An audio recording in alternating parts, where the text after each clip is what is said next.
இன்றைய ஜாதக பதிவில் எல்லோருமே ஜாதகம் பார்த்து முடித்து வீட்டுக்கு கிளம்பும்போது ஒரு கேள்வி கேட்பார்கள். என்னுடைய ஜாதகத்தில் ஏதாவது ஒரு அதிர்ஷ்ட வாய்ப்பு இருக்கிறதா, பெரிய யோகம் ஏதாவது இருக்கிறதா என்று கண்களில் ஆர்வம் பொங்க கேட்பார்கள். இது இயல்பு தான். மனிதனுடைய வாழ்க்கையில் கடுமையாக உழைக்கிறோம், வாழ்க்கையில் எந்த அதிர்ஷ்டம் இல்லை, எந்த முன்னேற்றம் இல்லை, ஏதோ உழைக்கிறோம், சாப்பிட்றோம், நடுத்தரமான ஒரு அமைப்புகள் அப்படியே வாழ்க்கை போயிட்டுருக்கு. அப்போ நமக்குன்னு சொல்லிட்டு ஏதாவது ஒரு வாய்ப்பு இந்த உலகத்தில் சிறப்பாக வாழ்கிறதுக்கு ஒரு வாய்ப்பு கிடைக்காதா?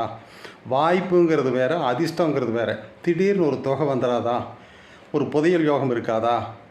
ஒரு பினாமி சொத்து நம்ம மேலே எழுதி வைக்க மாட்டாங்களா? லாட்ரி சீட்டில் ஒரு பெரிய தொகை விழுந்துடாது. இயல்பு தான். அது எல்லாருமே நினைக்கக்கூடிய ஒரு அதிர்ஷ்டம் தான். ஏன்னா நம்ம கண் முன்னால் நிறைய பேருக்கு நடக்குது. அப்போது இது நம்ம உழைக்கிறதும் அதன் மூலம் வரக்கூடிய வருமானத்தை நம்ம பயன்படுத்திக்கிறதும் இந்த ஜென்மத்தில் நமக்கு கொடுக்கப்பட்ட ஒரு வாய்ப்பு. ஆனால் அதிர்ஷ்டங்கிறது அப்படி இல்லை. அது ஏற்கனவே நாம் சேமிக்கப்பட்ட ஒரு தொகை. பூர்வ புண்ணியத்தில், பூர்வ ஜென்மத்தில் நாம் சேர்த்து வச்சிருக்கக்கூடிய புண்ணியத்தினுடைய ஒரு பகுதி அது.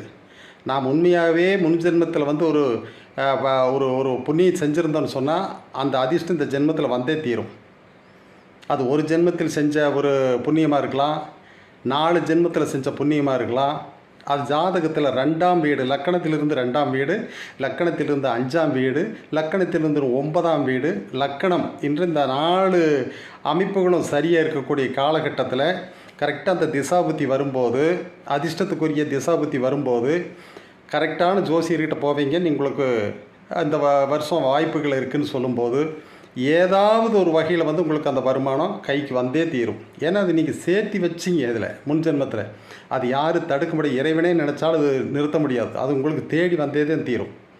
அதனால தான் அந்த அதிர்ஷ்டத்தை நோக்கி நீங்கள் ஓட வேண்டிய அவசியமே இல்லை. நீங்கள் கேரளா போய் லாட்ரி சீட் வாங்க வேண்டிய அவசியம் இல்லை. ஏதாவது ஷேர் மார்க்கெட்டில் பெருசாக வந்துருமான ஆர்வத்தோடு தேடி தூக்கத்துக்கு எடுத்துகிட்டு தேட வேண்டிய அவசியம் இல்லை. அந்த காலகட்டத்தில் நண்பர்கள் மூலமாகவோ உங்களுக்கே ஒரு உணர்வுகள் தோன்றியோ இல்லை ஏதாவது ஒரு காரணத்தை தொட்டு அதனுடைய தொடர்புகள் உங்களுக்கு வந்துடும். கரெக்டாக வந்துடும். அது உங்களுக்கு அந்த சொத்து கைக்கு சேர்ந்துடும். யாராவது ஒரு பெரிய ஒரு அரசியல்வாதியினுடைய கண்ணில் நீங்கள் படுவீங்க. உங்களை பார்த்தாவே ஒரு நம்பிக்கை உள்ளவர்களாக இருப்பீங்க. சரி, இவர் பேரில் கொஞ்சம் சொத்தை எழுதி வைக்கலாம்னு எழுதி வைப்பாங்க. ஏதோ ஒரு கீழே கிடந்து ரோட்டில் கிடந்து ஒரு பெரிய சூட்கேஸ் கிடக்கும், அதை எடுத்துகிட்டு வந்தீங்கன்னா பார்த்தீங்கன்னா உங்களுக்கு தங்கம் வைரம் இருக்கும். இதெல்லாம் உங்களுக்கு ஒரு சபலப்படுத்துறதுக்காக சொல்லக்கூடிய விஷயம். இதெல்லாம் நடந்திருக்கு. இப்போ துபாயில் ஒரு பையனுக்கு பார்த்தீங்கன்னு சொல்லிச்சுன்னா 29 வயசு பையனுக்கு பார்த்தீங்கன்னா 290 கோடி ரூபா லாட்ரியில் விழுந்திருக்குது. அதெல்லாம் சாதாரணமான விஷயம் இல்லை. உழைக்கக்கூடிய காசு இல்லை. அதெல்லாம் முன் ஜென்மத்தில் செஞ்ச ஒரு பங்கு. அதை நீங்கள் தேடி போக தேவையில்லை. உங்கள் ஜாதகத்தில் அந்த அமைப்பு இருந்தால் ஜோசியர்கிட்ட பாருங்கள். அவங்க சொன்னாங்கன்னா, கரெக்டான ஜோசியர்கிட்ட பாருங்கள். சொன்னால்